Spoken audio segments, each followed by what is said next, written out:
Oi gente, tudo bem? Eu sou o Leonan e eu vim aqui para apresentar para vocês toda a parte da arquitetura técnica que a gente fez para monitorar o IoT das caldeiras da Congás. Então aqui, primeiramente, na nossa estrutura, vocês podem ver que ela foi projetada pensando em duas partes, a parte física e a parte lógica. E toda essa estrutura ela foi projetada para ser modular, isso é, dividida em vários locais e não está centralizada em uma única aplicação. A nossa arquitetura, ela, como eu disse, ela é dividida em duas partes, a parte física e a parte lógica. A parte física é responsável por coletar todos os dados, enquanto a parte lógica é o que faz o processamento, o armazenamento e a visualização desses dados. E aqui eu vou começar detalhando a parte da coleta da parte física. Então, bora lá. A base da nossa coleta são os pods de sensores. A gente tem 3 unidades que são independentes, com o objetivo justamente de poder aumentar essa precisão da leitura, que é a parte do nosso requisito funcional 1, que o foco vai ser nos pods nos sensores de temperatura de ida, retorno e vazão de água.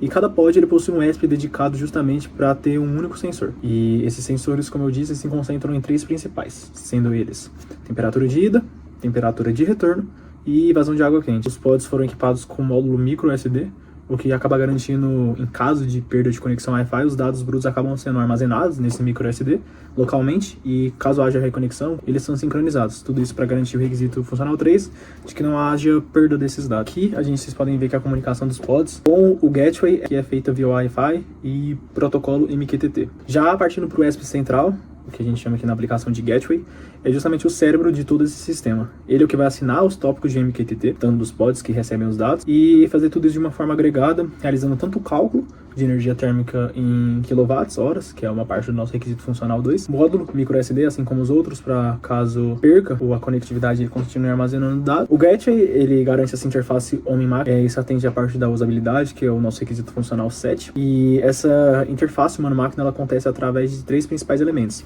O primeiro é o display LCD, que é uma plaquinha, como vocês podem ver aqui, que ele é uma telinha mesmo, que ele mostra os dados que estão sendo recebidos de temperatura de ida, volta, a questão da vazão de água, a questão da energia térmica em kWh. E ele também faz essa parte de interface humano-máquina através dos LEDs que indicam o estado operacional da caldeira. Então, quando ele está verde, ele está no estado operacional normal, ou seja, a operação funcionando normalmente. Quando ele está no sinal amarelo, quando o LEDzinho amarelo acende, quer dizer que ele está em estado de atenção. Então, algo ali aconteceu que pode prejudicar a operação. E quando ele está em sinal de vermelho, o LEDzinho, quer dizer que ele está em estado de alerta crítico.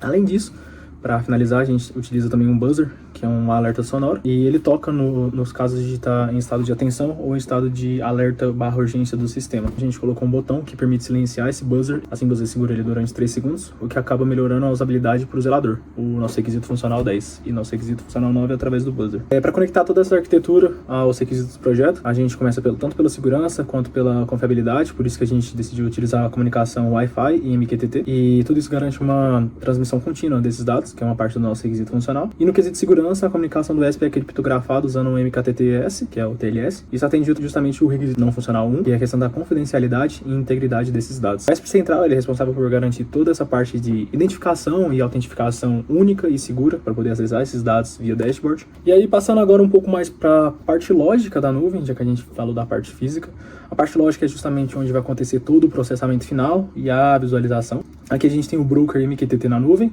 que é justamente o ponto de entrada desses dados.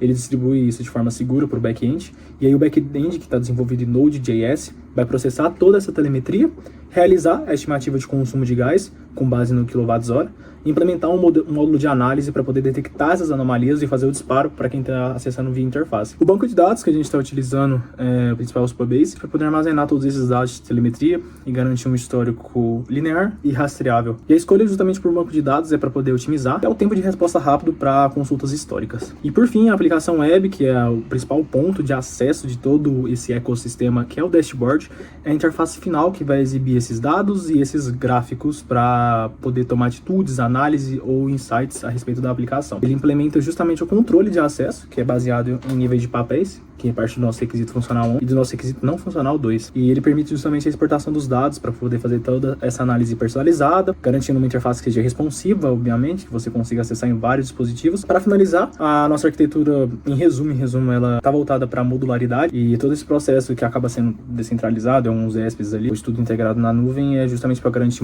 uma performance e uma manutentabilidade melhor de todo esse sistema. Essa estrutura ela atende não somente às demandas imediatas de monitoramento que a Congas tem, como também ela constrói uma base escalável e flexível para futuras inovações na Congas, caso eles desejem escalar mais a operação. Então, basicamente, essa foi a nossa arquitetura. A seguir no GitHub, você consegue ver um pouco mais detalhada essa imagem. Muito obrigado se você viu até aqui.